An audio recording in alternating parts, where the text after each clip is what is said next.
I just spoke to the President, and he's at Camp David, and he's closely monitoring the developments in the investigation in the mass shooting in Odessa. Our hearts go out to all the victims, families who had loved ones lose their lives.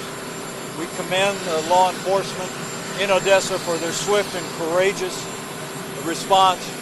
But at the President's direction, we deployed the full resources of the federal government.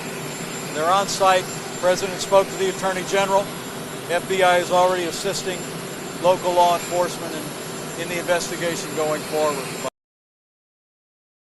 Also, the President was briefed this afternoon on the latest on Hurricane Dorian.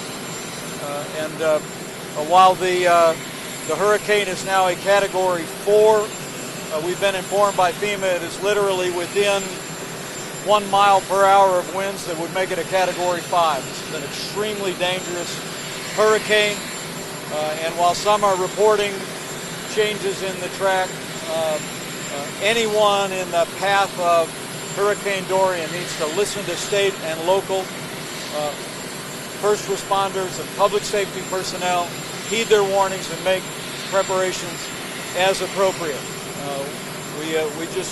We're watching this storm very carefully. The President was briefed today on video conference from Camp David.